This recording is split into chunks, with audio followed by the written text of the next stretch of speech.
Paul. Hi, Claire. How are you? I'm pretty good. Pretty good. Had a really chill weekend. What about you? Oh, ours was anything but chill. We had a wedding, my stepdaughter's wedding. So there were many people at the house. Yeah, They just picked up the dance floor from the garden. It's great. I love it.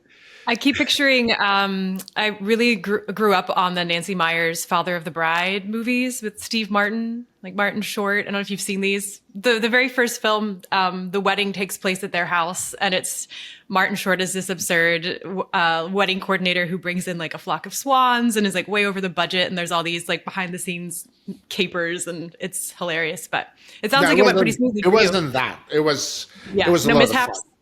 No, Good, no, no real, no mishaps whatsoever. It was good, flawless, good. and the That's weather awesome. was great. Yeah, So that's so lovely. I yeah. love it. Well, Yeah, my I love my it. daughter's boyfriend is Mexican, and he had this idea that if you stick a knife in the ground before an event, Mhm. the weather would be perfect, Oh, and it worked. and it worked out. Yeah, yeah. It was Yeah, purely scientific. So purely. Yeah, yeah. No superstition whatsoever behind that yes, one. yes. Well, Well, it's good to know. I'll have to try that sometime. yeah, it's new science. We That call is it a new little science. new science. Yeah, It wasn't yeah, really gold standard science, but it worked. yeah, yeah. It could get there maybe with time If we and keep study. studying it and Yeah, being yeah. very selective with results, we'll get it Yes, confirmed. exactly. Yeah, Yeah, but I'm suggestible. Um, well, I will take us through the headlines because Jacqueline is not here today. We have a lot to cover, but on our cover, our story one this past week was kind of a fireside chat featuring former NCI directors Ned Sharpless and Kim Rathmell at a UNC Lineberger symposium that was celebrating Shelley Earp. It's this nuanced conversation that we'll talk about a little later that reflects on policy engagement, how science is communicated, the obstacles of being a young investigator, and kind of the current state of NCI. And then story two was written by our fellow Sarah Willa Ernst on NCI's release of the names of the members of the newly formed ad hoc working group on extramural research concepts and programs. That group will perform the peer review functions of the now defunct Board of Scientific Advisors, or BSA. Story three was also written by Sarah. It was on this year's 2025 AACR Cancer Progress Report, which makes the case for federal investment in cancer research, saying that it yields a good return on investment. Story four was a letter to the editor written by Paul Turman, professor of management and analytics at Columbia University Medical Center, on the urgent need to develop a mechanism to protect cancer research funding from political whims. This was a response to New York Times' Jonathan Mahler's article last week, September 14th issue of the New York Times Magazine, on the Trump administration's assault on cancer research. Note that Mahler was also on our podcast last week to talk about that, so definitely worth checking out. And then story five was a guest editorial written by University of Iowa Holden Comprehensive Cancer Center's George Weiner, on how today's uncertainty can motivate young investigators to double down on their passion. So he talks about the lessons that young scientists can learn from his Studs Terkel box set, which was something I had to look up, but now I kind of wish I had a cassette player to listen to. This story really ties in with the lead, kind of offering some poignant historical perspective from great thinkers of the time that all felt that their particular moment in time was also one of unprecedented existential threats. So just kind of a timely guest editorial. And then as usual, a very busy cancer policy section, a few highlights. Ousted CDC Director Susan Menares testified before the Senate Help Committee. And then along those lines, CDC's ACIP held its first vaccine advisory committee meeting that took place over 2 days last week, and that ultimately made changes to childhood vaccine recommendations. FDA cracked down on direct-to-consumer ads targeting Hims and Hers telehealth company, among others. Take a look. There's a few more. So that's all of the stories from last week. I think the theme of this issue that Paul pointed out earlier to me was that NCI is maybe going to be okay after all, and kind of this sense of pending disaster and doom or gloom has maybe been a little bit overemphasized. Is that kind of the takeaway? Yeah. It's very interesting to hear this, and very reassuring, but also not really that surprising, because Congress, both the House and Senate, are poised to either give NIH a small increase or maybe keep things at flat funding. So, that's Best not case the 40% scenario. cut that the administration wanted. And it was also something that happened because of Republicans, not Democrats.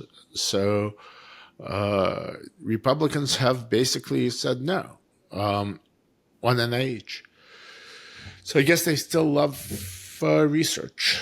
Yeah. Makes it very interesting to see what's actually transpiring versus what we believe in transpiring. Right. And actually, Jonathan Mahler's piece is very interesting. War on Cancer Canceled. That was the cover of the New York Times Magazine. We talked about that. And the administration, looking at the budget proposal, really did try to cancel the war on cancer. Yeah. Yeah. But once you look at that, it's really not happening. At the moment, the money is flowing. The money is also with some difficulty coming out of NCI. It's flying out the door, trying to beat the end of fiscal year deadline, where it goes back into the Treasury. Yeah. Probably not a whole lot will go back. I mean, it's not easy. Things aren't great, because there is probably going to be political review of the stuff, but what stays, what goes, it's not really clear. If you were to look at the damage report, there is damage, but it's not fatal. It's a bunch of little flesh wounds, or big flesh wounds. Yeah, it was very interesting when I went to the UNC 50th symposium, 49th symposium. Actually, I do not remember what number symposium, but it was 50 years since designation for UNC. It was really fantastic. A lot of really interesting, fascinating lectures, some of which I could even follow. And then there was this kind of a armchair discussion by two former NCI directors who were mentored by Shelley Earp, and one of them is Kim Rathmell, the other is Ned Sharpless, and they both are former faculty members at UNC, and they both said essentially what is the actual impact and what is actually happening, and what is actually happening isn't as dire as one might believe. Yeah. Some of it is dire. It depends on where you are. Yeah. For some institutions and some areas of research, things aren't good. Yeah. But a takeaway that I guess my main takeaway from the conversation, and I think Sharpless really kind of talked about this point a lot, was just the impact that I guess crisis fatigue or like this crisis rhetoric can have on young scientists. And I mean, I was just thinking about, as a journalist, but also as someone who kind of grew up like pre and post internet, in the 90s, that this, I feel like we are living in this kind of permanent emergency mindset. And I think we felt, like a great sense of urgency, at the same time, a lack of agency since, things really started, the upheaval began at NIH. So I think about, what can I take away from that conversation and apply to my practice as a journalist? I already tried to set aside my biases and my anxieties and not go into reporting a story with a preconceived narrative. But and I think the cancer letter does a really good job of staying balanced. And there has been, like you said, some very serious upheaval. But yeah, I think Rathmell used the metaphor of like a tornado or a hurricane or a storm is headed in your direction. What do you do? How do you prepare for that? You don't know if it's going to hit you or go around you. But you know, this state of kind of permanent emergency or doom and gloom or constant crisis can lead to burnout pretty quickly. So that was just a reflection that I had listening to them. I thought it was really wise, kind of just a poignant kind of response to the moment that I haven't really heard yet. Yeah, we'll be hearing a lot more of it. I am curious to find out what's going to happen with the NCI director job. Whom is it going to? Is it going to be someone who is very Maha? Don't believe I'm already using that word. Or will it be someone who is a real scientist? Yeah. I'm getting a sense that it might be the latter. Mm-hmm. And then what happens? Yeah. Yeah. Is it, I mean, are they coming into NCI? Is it a good place? I guess they just got, you know, it looks like they're getting a raise. It's not a bad time to move into that position, unlike some other, you know, agency heads. Yeah. Well, the most interesting thing to me was what Kim Rathmell said in that conversation with Ned, which is when she was trying to make some changes within NCI, which, by the way, I really needed. You really do need to make changes at NCI.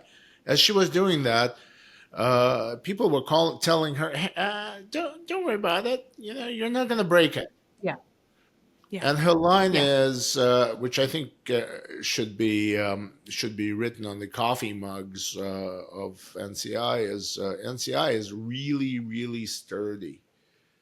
Mm-hmm. You're not going to break it. Well, it's probably you can harm it, you can chip it, but you won't really break it like that quickly. Eventually, everything can be broken.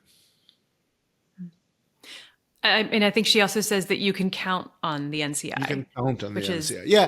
Count on the NCI is like the last half of that quote. Yeah. If I could needle point, I would needle point that on the pillow.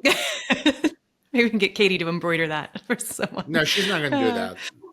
No. Well, I'll ask her. Oh, she might do it for you. But then she's not an embroiderer. She's needlepoint. I get those mixed up. Which is the one that's in the circle? Yeah. Well, there is this kind of a cross stitch kind of thingamajig you do, you know, where you can put I don't even know what it's called, but you can do these designs with on your jean jackets and stuff. I have one that was. Well, maybe you could get. NCI is really, really sturdy. You really, won't really break it. Just get it on like your jean pocket or something. Yeah, or you can make T-shirts. Cool.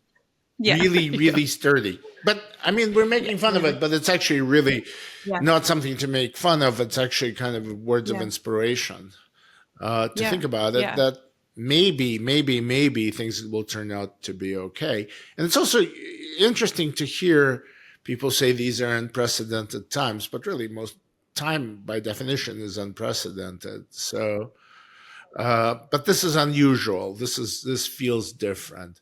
Well, maybe we'll start feeling the same if they bring in a really good NCI director.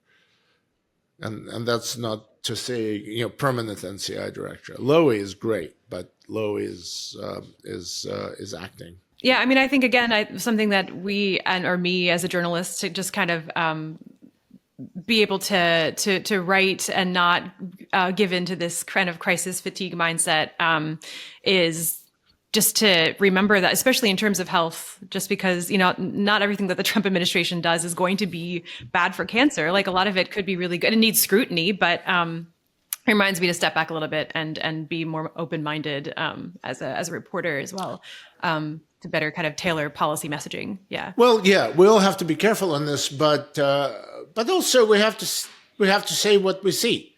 We have to state what we see. For example, the second story we ran, which was about this group, the ad hoc group of NCAB, that is going to serve the same functions essentially as BSA. BSA was taken apart by Doge early on in the administration, and then they decided to essentially reconstitute something very, very, very similar. And that's going to perform exactly the same functions. I mean, the major difference, I think, in those two groups, BSA and this ad hoc group, is who's going to sign your letter of appointment. Is it the HHS secretary, or is it an NCI high official? Right. So right. Dina Singer will Similar sign one of them, which is, what difference does it make?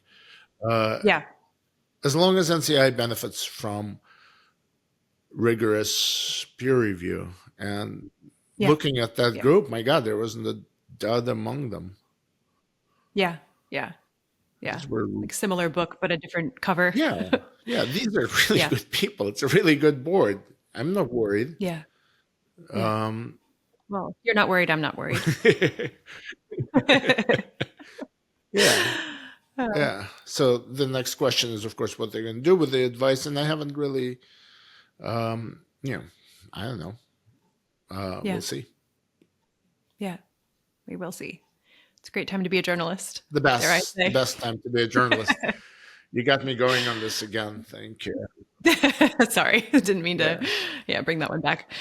Well, it's nice talking to you, Paul, as usual. Well, thank you, Claire.